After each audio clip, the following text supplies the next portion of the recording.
Assalamualaikum warahmatullahi wabarakatuh. Selamat malam semuanya. Kenalkan, saya Salat Fernanda dengan NIM C1C022070. Di sini saya akan membahas mengenai sumber hukum Islam dalam mata kuliah akuntansi syariah dengan dosen pengampu Bapak Dr. Wirmaya Kaputra, SEMSI, CQNR, CSRS. Mengenai sumber hukum Islam, terdapat pembagian dalam hukum Islam itu sendiri, di mana terdapat secara material dan juga formal. Dalam bagian hukum Islam secara material, ini umumnya disebut dengan syariah, sedangkan pembagian menurut yang formal itu disebut sebagai masalah ahkam. Secara umum, sumber-sumber material dasar hukum Islam itu adalah Al-Quran dan Sunnah Nabi Muhammad. Selanjutnya, yaitu jenis sumber hukum Islam. Nah, sumber-sumber ini adalah sumber yang digunakan sebagai acuan dalam menetapkan hukum dalam agama Islam. Adapun jenis-jenis sumber hukum Islam itu ada 4, namun secara mutlaknya itu ada 2, yaitu Al-Quran dan hadis.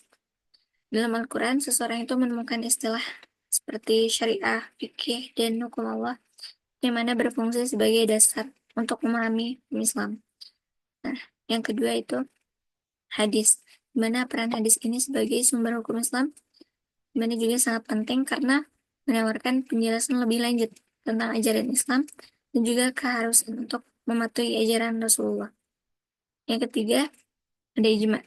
Dalam ranah hukum, ijma ini berfungsi sebagai sumber yang penting untuk menyelesaikan pertanyaan-pertanyaan hukum yang tidak dibahas dalam Al-Quran dan hadis. Selanjutnya, jenis sumber hukum Islam yang keempat adalah qiyas. Qiyas ini merupakan sumber hukum Islam yang didasarkan pada analogi antara situasi yang sudah ada dengan situasi baru yang belum ditegaskan oleh Al-Quran dan juga hadis. Lalu, dalam pengambilan keputusan dalam hukum Islam itu juga terdapat urutan-urutannya. Dalam sistem hukum Islam, pengaturan sumber-sumber hukum ditentukan oleh kekuatannya. Nah, pengaturan ini tuh berfungsi untuk menetapkan prioritas dan validitas hukum yang berasal dari sumber-sumber ini. Di mana kita tuh bisa mengambil dari yang paling kuat dulu, yaitu yang tertinggi dari kekuatannya gitu ya. Pertama itu adalah Al-Quran. Lalu selanjutnya ke hadis. Yang ketiga ya ke ijma, lalu qiyas.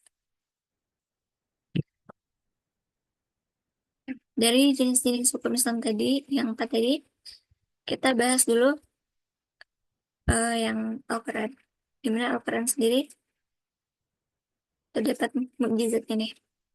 Nah, salah satu kebajikan Al-Quran itu terletak pada ketentuan hukum ilahinya yang melampaui semua hukum buatan manusia.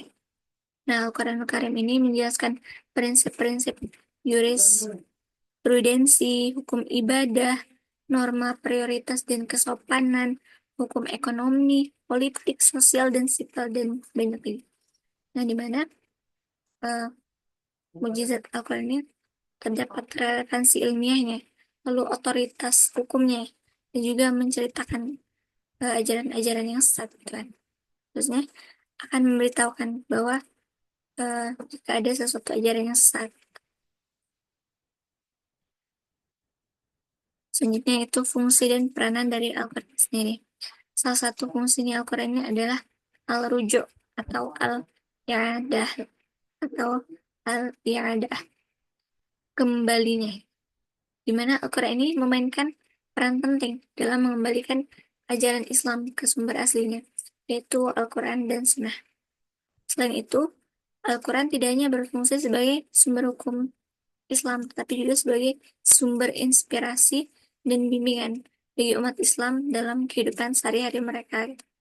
Ayat-ayatnya ini menawarkan bimbingan moral, etika, dan nilai-nilai untuk dianut dan diterapkan dalam kehidupan sehari-hari.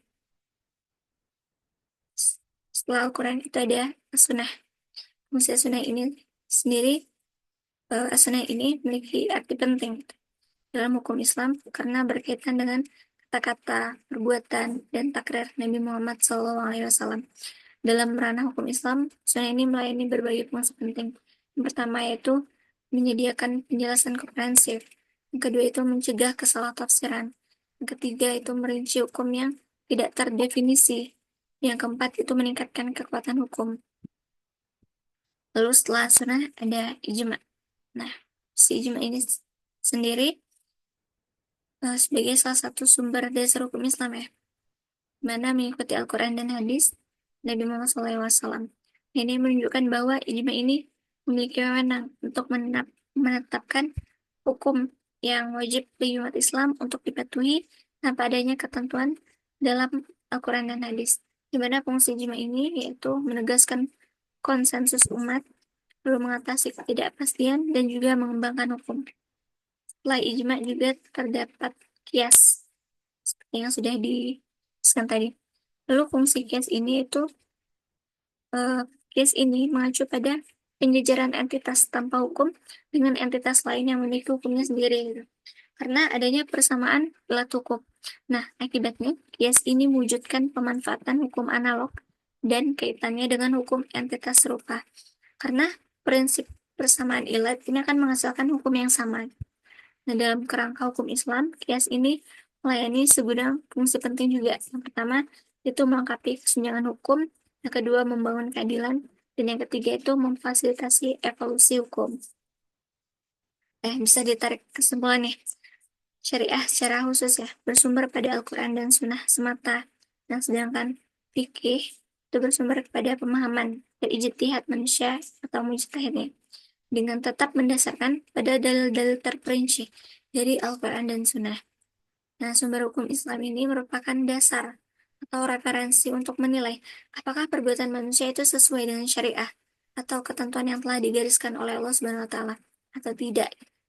Nah, sumber hukum Islam yang telah disepakati jumhur atau kebanyakan ulama itu tadi ada 4, yaitu Al-Quran, As-Sunnah atau hadis, lalu ijma dan juga qiyas. Sebagaimana tertuang dalam Quran Surah Nisa ayat 59. Hai orang-orang beriman, taatilah Allah dan taati Rasul dan ulil amri atau pemegang kekuasaan.